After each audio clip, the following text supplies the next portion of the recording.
οποίο γίνεται viral στο TikTok είναι τα βίντεο από τον Πέτρο Πατούνα, ο οποίος είναι σήμερα εδώ μαζί μας και είναι μεγάλη μας χαρά που τον υποδεχόμαστε.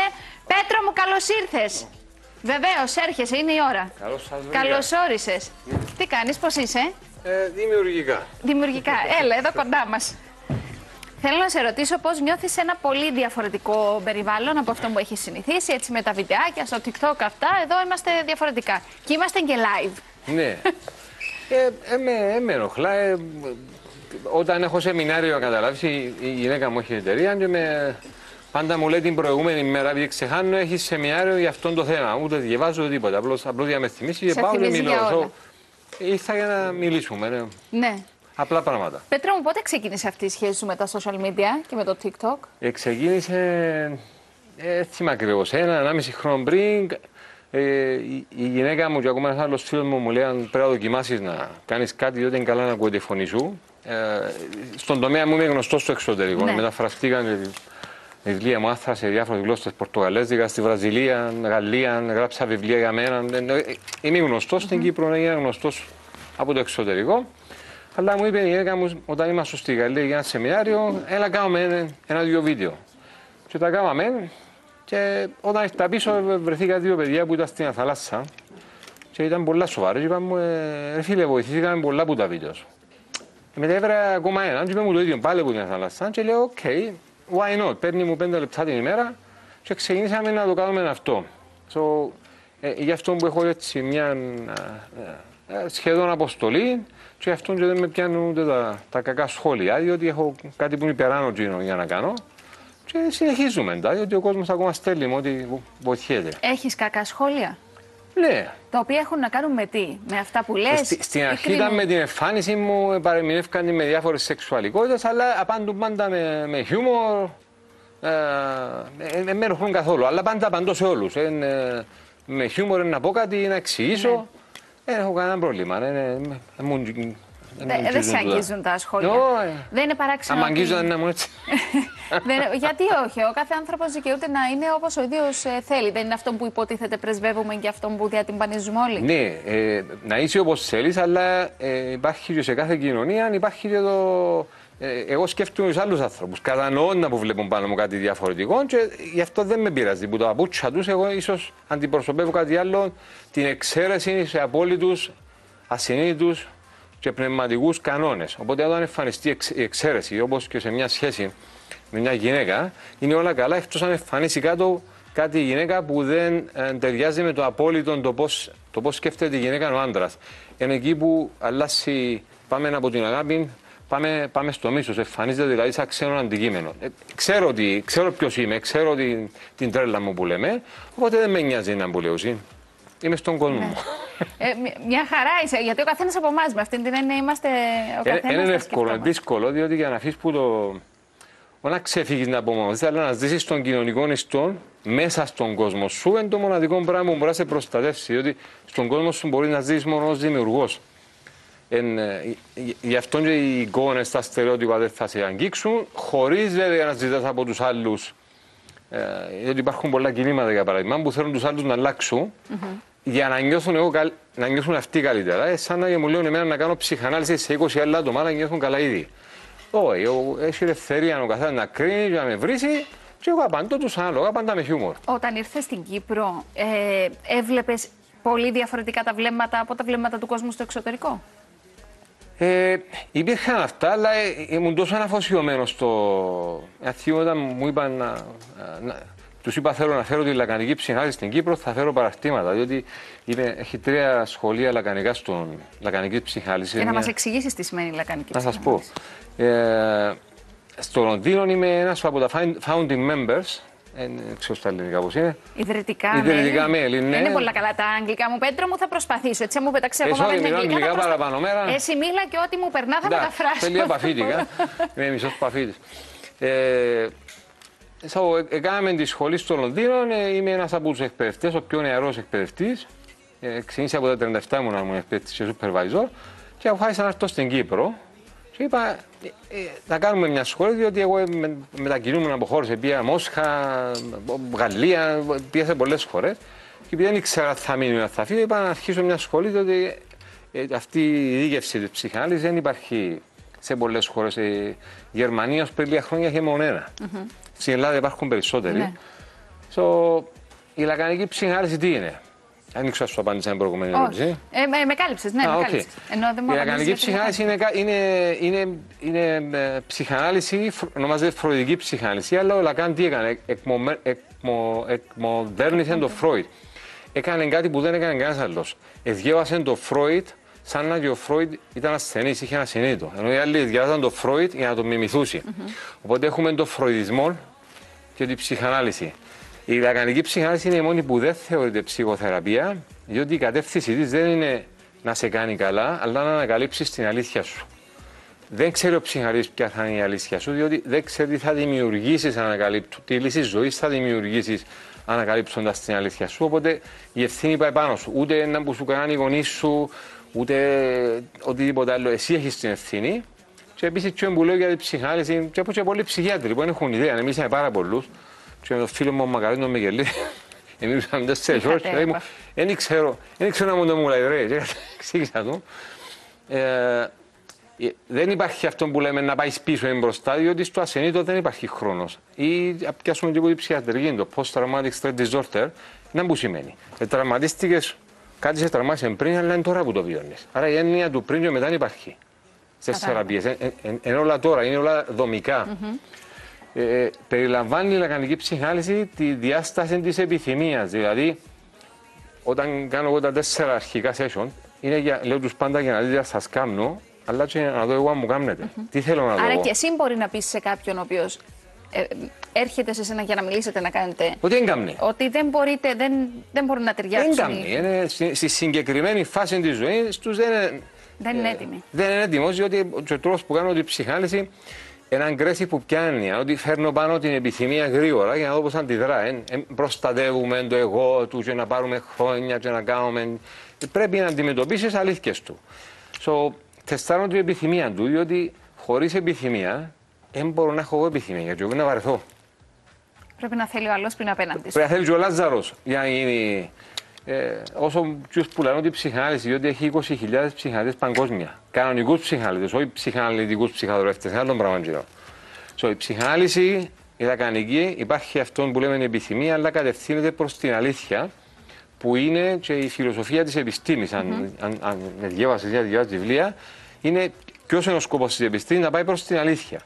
Εάν κάτι άλλο επιστημονικό πάει προς το cure στη θεραπεία, δεν είναι επιστημονικό, δεν είναι η αλήθεια για μένα, για να θεραπεύσεις κάποιον. Δεν είναι κακό του, αλλά για να θεραπεύσω εγώ κάποιον, ας πούμε είμαι ένας ψυχοθεραπευτής ή οποιοδήποτε, σημαίνει τι κάνω. Εκπαιδεύτηκα με έναν Κοράνι, ένα μοντέλο, για να βλέπω εσέναν ή οποιοδήποτε έρθει κοντά μου με βάση. Εκείνο που έμαθες. Μα τι είναι δίπολα αυτά στο επιφανειακό επίπεδο που είναι με το άρρωστο και το μη άρρωστο. Το θετικό, το αρνητικό, το καλό και το κακό. Οπότε καθοδηγώ τον να πάει για να γιάνει. Αλλά ή να φτάσει στο adaptation, Εδώ δεν μπορώ να. Ναι, να φτάσει να γίνει ένα με το τι θεωρεί νορμάλη κοινωνία. Αλλά κανένας δεν σκεφτεί ότι είναι ακριβώς αυτά η διαδικασία προς το normality που μας πελανίσκει. Κατάλαβα. Θέλω να σε ρωτήσω ποια είναι τα βιντεάκια τα οποία γίνονται περισσότερο viral και με αυτόν τον τρόπο νομίζω ότι αντιλαμβανόμαστε και εμείς και ο καθένας τι είναι αυτό που τελικά ζητούμε να μάθουμε περισσότερο, τι είναι αυτό που ψάχνουμε περισσότερο, τι είναι αυτό που σε ρωτούν περισσότερο. Η αλήθεια είναι και κοιτάζω τα, ούτε έκανα πίντζ από τούτα, δεν ξέρω πολλά από social media. Ήταν η γυναίκα μου έμπνευσε, έκανα τα βιντεόθηκια μου, γελώ, με ερωτήσεις, απαντώ. Μπορώ να σου πω ποιες ερωτήσεις είναι πιο συχνές. Viral λέγει έναν που μια φορά έπαιρνα του φίλου να. Πέτρο, μου θυμίζω ότι είμαστε στον αέρα γιατί δεν ξέρω τι ήταν η ερώτηση. Απλά έτσι μια υπενθύμηση, επειδή είναι η πρώτη φορά που τα λέμε τηλεοπτικά. Εντάξει, ένα βίντεο που είναι viral, πήρα του φίλου μου νησταμένος, μετά που με διέταξε η κυρία μου, πάρ' τους φίλους, νησταμένος και κάτι πετάχτηκε ο φίλος, έτσι έδειξε με χαμέ, έμεινα χαμέ 10 λεπτά, ζαλίστηκα, έτσι πιάσε ξέρω 200.000 views. Έκανα και ένα βίντεο της ημέρας, αλλά ήμουν τραυματισμένος, ξέρω εγώ. Δεν ξέρω γιατί έγινε. Πολλές ερωτήσεις όμως που ρωτούσε, σε time που φαίνεται ότι τελικά οι Κυπραίοι υπάρχουν δύο πράγματα. Υπάρχει κάτι που να τους φέρει το αστείο, αλλά έχουν και πιο βαθιά ερωτήματα, εφόσον τους δώσεις τη θέση να τα κάνουν. Πολλά για το Θεό. Πάρα πολλά. Και έχει κάποιες ερωτήσεις που είναι βαθιές. Έχουν συντούν να εξερευνήσουν το Θεό με απαντήσεις που δεν παίρνουν, θέλουν απαντήσεις που δεν παίρνουν από τον κοινωνικό ιστό.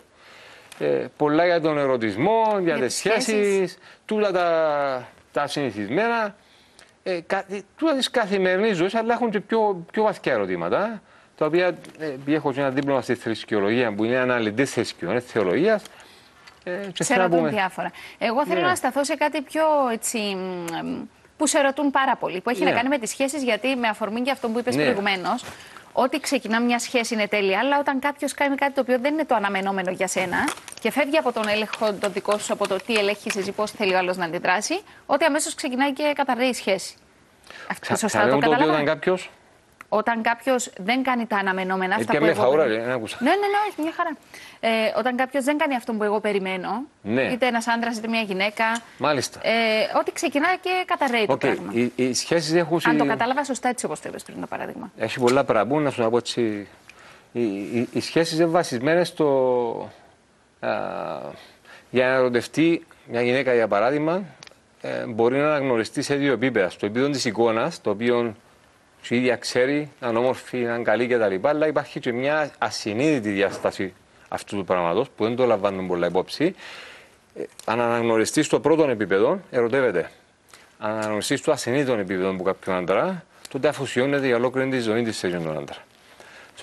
Το πρόβλημα δηλαδή είναι ότι αν δεν, πολλοί άντρες δεν μπορούν να κάνουν αυτό, να δουν το που μέσα της γυναίκας. Πολλές φορές πιάνονται από την εικόνα, από το εγώ. Το που λέμε στη λακανική ψυχή είναι το φαντασιακό που έχει να κάνει με την εικόνα. Όσο πιο πολλά κάποιος υποστηρίζει το ποιοι είμαστε, τότε πάμε πιο κοντά στην αγάπη. Τούτη είναι conditional love, διότι δεν θέλουν το πούμε μέσα μας. Όσο πιο πολλά αλλάξει να μας βλέπει, να είναι μάρτυρας δηλαδή εκείνου του εξωτερικού, του επιφανειακού, μπορούμε να σκεφτούμε, διότι το ασυνείδητο δεν μπορούμε να το σκεφτούμε. Δεν είναι καν σκέψη στο ασυνείδητο. Ο Λακάνι είναι δομημένο σαν γλώσσα, αλλά δεν είναι γλώσσα. Δεν μπορεί να μιλήσει αγγλικά όπως μιλά στο ασυνείδητο. Ναι. Μπορούμε να δούμε όμως τα σημεία που αναδύεται και να κάνουμε παρέμβαση. Σε σχέσεις ξεκινά μια διαδικασία ακόμα και να ερωτευτούν οι άνθρωποι και αρχίζουν και αλλάζει και η έννοια που έχει ο ένας για τον άλλο, ειδικά στην Κύπρο, κάτω από δύο προϋποθέσεις. Ο ένας ότι μπαίνουμε στη ρουτίνα που για με εξυπηρετούνται άλλα ιδανικά. Δηλαδή η κουλτούρα μας είναι όλη βασισμένη γύρω από το μεταφορικό και το κυριολεκτικό φαΐ. Τούτον τι αποτέλεσμα έχει. Να αλλάσουν τα σώματα μας τους παραπάνω. Πολλά άλλες κοπέλες και οι άντρες να προστατεύσουν ή να κρατήσουν το σώμα τους ερωτικό. Που έχω συνεδρίες, για παράδειγμα, μεγαλύτερες, μιλούν για τον ερωτισμό τους. Στην Κύπρο δεν μπορούν να μιλούν για τον ερωτισμό τους, μιλούν για το σεξ, αλλά διαφορετικά από τον ερωτισμό, διότι το υψηλότερο ιδανικό για μια γυναίκα μέσα στην Κύπρο είναι το μάνα. Λέουν οι άντρες, μα η γυναίκα με μου δίνεται πλέον. Σου δίνεται διότι εσύ θεωρείς ότι η εικόνα της μάνας είναι πιο ψηλή. Όταν μια κοπέλα πιάνει τη θέση της μάνας, τότε ο ερωτισμός της έχει πρόσβαση μόνο με το να είναι φιλενάδα κάποιου άλλου, να πάει προς τη χή. Κατάλαβα. Ή ότι η μάμα δεν μπορεί να κάνει ερωτισμό. Εν τούτα που γίνονται και πολλές φορές οι άντρες δεν το καταλάβουν ότι οι ίδιοι αφού θέλουν προσπαθούν, το πρώτο πράγμα που κάνουν οι άντρες είναι να παραλύσουν τις κοπέλες διότι φοβούνται για την εξυπνάδα τους και τον ερωτισμό τους. Αλλά του δεν καταλάβουν, όπως είπε ο Τζονίτης, ότι στην προσπάθεια σου να σκιώξεις τους δαίμονες σου, σκιώχνεις που σέναν ότι πιο σημαντικό και αξιόλογο έχεις. Ο φόβος μας καμιά φορά πρέπει να το βάλουμε σε πλαίσια εντζήνο που πυροδοτά και κρατά διαχρονικά τον ερωτισμό μας και την αγάπη προς τη γυναίκα μας. Στην Κύπρο δεν υπάρχει αυτό το πράγμα. Δυστυχώς, και λέω σου κάποιος, πολλά λίγο υπάρχει. Λέω σε κάποιος που έχω αναλυόμενους, όχι ασθενείς, αναλυόμενους που τους λέμε στη λαϊκή ψυχανάλυση, κάποιος που είναι σε διαδικασία ανάλυσης. Υπάρχει πολλά πιο έντονο το πράγμα. Είπες και κάτι προηγουμένως, ότι το να ερωτευτείς μια γυναίκα για την εξωτερική της εμφάνιση, γιατί μπορεί να σου άρεσε, είναι κάτι άλλο. Δεν θυμάμαι και πώς ακριβώς το τοποθέτησες. Ναι. Να την αγαπήσεις πιο βαθιά, να την διαβάσεις διαφορετικά. Δεν θυμάμαι πώς ήταν η τοποθέτηση. Είναι εκεί που ο άλλος σου δίνεται ενώ νιώθει ότι τον καταλαβαίνεις, τον κατανοείς, ότι κοιτάζεις και κάτι άλλο σε εκείνον εκτός από την εξωτερική του εμφάνιση. Τούτο θέλει, για παράδειγμα, να μιλούμε για μια γυναίκα, θέλει έναν άντρα που να μπορεί να έχει κάποιες αξίες ο ίδιος για να μπορεί να δει πέρα από την ομορφιά. Για παράδειγμα, μια όμορφη κοπέλα είναι πιο εύκολα αντικειμενική ομορφιά τώρα, αλλά ας πούμε έτσι για την κουβέντα, μια κοπέλα που είναι τύπικα ξαφή, ξένη κτλ. Είναι να ερμηνευτεί ως κάτι συγκεκριμένο. Επίσης, το άλλο που γίνεται ότι μπορεί κάποιος να δει τον περιστατικό πραγματικό. Μια κοπέλα την οποία ανοίξα, φίλοι μου, ήταν όμορφη, συγκυρισμένη, τούτα ούλα που τα ωραία. Και στη φαντασίωση την ασυνείδητη, και ασυνείδητη κάποιον, τα δύο διαφορετικά πράγματα. Η ασυνείδητη φαντασίωση, παρέθεση, είναι το φίλτρο με το οποίο ερμηνεύουμε τον κόσμο. Η συνειδητή φαντασίωση είναι για του κοινωνικού ιστού, σπουδασμένος, πάρε έναν αρχιτέκτονα, τούτα. Το λοιπόν. Βλέπει την όρθη γυναίκα και γίνεται αντικείμενο του πόθου του, της φαντασίωσης. Τι που έβλεπε όμως, ενώ ότι η γυναίκα συμπεριφέρεται σαν ένας σκληρός άντρας. Δηλαδή, πήγα σπίτι του φίλου μου, όπως είσαι ο σύλλος της στη γωνιά του, είσαι και εκείνος. Ο ίδιος συμπεριφερόταν έτσι. Όχι, ο ίδιος νόμιζε ότι μια γυναίκα που είναι πολλά θηλυκιά να τον αγαπά και ξέρω εγώ, αλλά η συμπεριφορά της κοινής ήταν πολλά καταπιεστική. Και μετά σκέφτεται του γιατί έχει πρόβλημα στήσεις. Αφού τον αγαπά. Ναι, κατάλαβα. Άρα το πώς ερμηνεύουμε και το πώς ζητούμε, τι ζητούμε από τον άλλον, έχει να κάνει με εμάς που δεν θέλουμε να δούμε κιόλας πολλές φορές κάποια πράγματα στον άλλον. δούμε κάποια πράγματα, αυτό ξεκινάει από την αρχή. Διότι υπάρχει και η ασυνείδητη διάσταση της φαντασίωσης που είναι ένα φίλτρο, όπως είπα, που ερμηνεύουμε τον κόσμο. Δηλαδή, στο ασυνείδητο μπορεί να υπάρχει απόλαυση του Καφκά. Στο ασυνείδητο. Να θέλουμε να κάνουμε Καφκά. Στο ασυνείδητο η φαντασίωση μπορεί να αλλάξει, όχι μπορεί να αλλάξει, παράδειγμα που λέω τώρα, και να γίνει προστατεύω, κάνω Καυκάες, διότι προστατεύω εκείνον που πιστεύω. Okay? Την προσωπικότητα μου, τα πιστεύω μου. Τα πιστεύω μου, ναι. Αλλά για να γίνει το πράγμα, για να μην βάλει τον εαυτό σου τα σημεία αναφορά, εγώ είμαι ο κακός και απολαμβάνω τον πόλεμο, πάντα διαλέγεις καταστάσεις ή που να τις ερμηνεύσεις έτσι, να διαλέξεις άτομα για να μπορεί να κάνεις επίθεση. Συμπεριλαμβάνω και πολλοί ψυχοθεραπευτές, διότι είμαι και supervisor και έρχονται από διάφορες χώρες και από την Κύπρο και βλέπεις ψυχοθεραπευτές ή ψυχαναλυτές ή ψυχολόγους και λέμε δεν έρχονται κοντά μου. Δεν έρχονται κοντά σου διότι δεν καθαρίσαν από μέσα τους. Δεν καθαρίσαν από μέσα τους. Δηλαδή, ο τρόπος που είναι να προσεγγίσεις τον αναλυόμενο σου μπορεί να είναι επιθετικός, μπορεί να τον προκαλείς για να αντιδράσει, για να πιάσεις εσύ τη θέση της μπουμπουλίνας, ότι πολεμάς για κάτι καλό. Αλλά δεν μπορείς να δεις ότι είναι εσύ που έχεις το βίαιο. Δηλαδή, μια εκπαιδευόμενη ψυχαναλήτρια που είστε στη σχολή και έκαμε όλων προβλήματα. By έχουμε παράρτημα της μιας σχολής της Αγγλίας στην Κύπρο, παιδεύκονται στην Κύπρο ψυχαναλυτές. Δεν μπορούσε να δει ότι δημιούργαν προβλήματα στη σχολή. Ήταν εκτός της συνήθειας της, διότι δεν μπορεί να κατανοήσει ότι δεν μπορεί να δει το κακό πάνω της. Το παθαίνει το πας στον άλλο, άλλο στέει. Που είναι ελαφριά παρανοϊκός μηχανισμός τους. Όταν κάποιος, ειδικά άντρες, δεν δέχονται να πούσει συγγνώμη, δεν κατανοούν το λάθος τους ή πούσουν ναι, αλλά είναι αυτό που λέμε, δεν υπάρχει τώρα στη ψυχιατρική και δυστυχώς δεν υπάρχει, είναι το σταθεροποιημένη ψύχωση. Γιατί μπαίνει μες στην κουλτούρα, δεν ξέρω ο κέφαλος, αλλά αν τους προσέξεις είναι παράνοια που είναι, αλλά λειτουργεί, μπορεί να πάει και δουλειά και όλα. Στο τούτη κοπέλα, αφού συνέχισε παρόλο τα συνεδρίες που έκαμε να αγαπά τον πόλεμο, το καλύτερο case σενάριο που είχε για εκείνη δεν ήταν να γίνει ψυχαναλήτρια, αλλά να γίνει δικηγόρος αφού σου αρέσει και ο πόλεμος και να πολεμάει ανθρώπινα δικαιώματα. Κατάλαβα. Πέτρο μου, ειλικρινά είναι πάρα πολύ ενδιαφέροντα όλα αυτά που μας είπες. Θέλω να σε ρωτήσω κι άλλα, αλλά βλέπω το χρόνο που περνάει και θέλω να σε ρωτήσω και για μία τελευταία ερώτηση. Πόσο έτοιμοι είμαστε, πιστεύεις, με τη δική σου εμπειρία να δεχτούμε τις αλήθειες μας και να τις έχω και χρόνια waiting list. Σημαίνει, έχει έτοιμο κόσμο που είναι έτοιμο και έχει κόσμο που είναι έτοιμο. Έχει έτοιμο που μπορεί να σε μια εβδομάδα έτοιμο. Είχα τον απούρταση Και πει τεστάρα τους εγώ, και λίγο πιο σφιχτή, θέλω να δω αν έχουν όρεξη, και στα ύστερα από 2 χρόνια που ήταν έτοιμοι. Ή μπορεί να πιάσει να κάνουν ψυχοθεραπεία, ψυχολόγο και μετά να έρθουν να κάνουν το πράγμα, διότι κάτι πολλά διαφορετικό που είναι αλήθεια να πάει προς την αλήθεια σου, διότι αναλαμβάνεις την ευθύνη της ζωής σου εσύ και την ευθύνη του τιμήματος που να πληρώσεις για εκείνα που αποφάσισες στη ζωή σου. Και δεν είμαστε έτοιμοι πάντα γι' αυτό. Όχι, αλλά και ο ψυχαναλυτής συνειδηπόρος. Είναι αυτό που λέμε υποκείμενο που υποτίθεται ότι γνωρίζει. Είναι σαν το ψυχολόγο που για καλό λόγο, είναι άλλο πράγμα, που γνωρίζει από πριν διότι βάλει μέσα στα πλαίσια μιας αρρώσκειας. Το ίδιο είναι η ψυχιατρική. Λειτουργούσε με αυτό που λέμε τον αφέντη, ξέρει. Ναι, ενώ πραγματικά δεν ξέρει κανένας τίποτε για την ψυχή σου. Και επίσης η λαγανική ψυχανάλυση είναι η μόνη που πιάνει το σύμπτωμα, οτιδήποτε σύμπτωμα είναι, είτε παθολογικό ή κάποιος παίζει κουμάρκα, έχει γενέτσες και ξέρω εγώ, και βάλει το μέσα στο πλαίσιο. Θα σας πω ένα ωραίο παράδειγμα πριν να κλείσουμε, αν έχουμε ώρα. Ναι. Και βάλει το μέσα στο πλαίσιο του αφηγήματος κάποιου. Οπότε το σύμπτωμα είναι κάτι για να φύγει, αλλά μέσα στο πλαίσιο του αφηγήματος της ζωής μας πιάνει 2 χρήσεις. Το ένα, βλέπουμε τι λειτουργία έχει το σύμπτωμα, γιατί αναδύεται για μέ το panic attacks, για παράδειγμα. Και το δεύτερο, καταλαβαίνουμε τι σημασία έχει το σύμπτωμα. Έχει ώρα να πούμε ένα παράδειγμα. Αν είναι στα γρήγορα, ναι, θα το προλάβουμε. Okay. Είχε έναν παιδί στο Βέλγιο που στα 14,5 του άρχισε και έκανε joyriding. Έκλεφκε αυτοκίνητα, οδήγαμε στην πόλη και εξαπόλαντα σε έναν άλλο μέρος του Βρυξελό. Και συλλάβαν τον ύστερα από 6 μήνες, έφερα σε ένα ψυχίατρο για τόση γρήγορη διάγνωση, γιατί δεν μπορεί να πάει φυλακή, και είπε κλεπτομανία. Σωστή ψυχιατρική διάγνωση.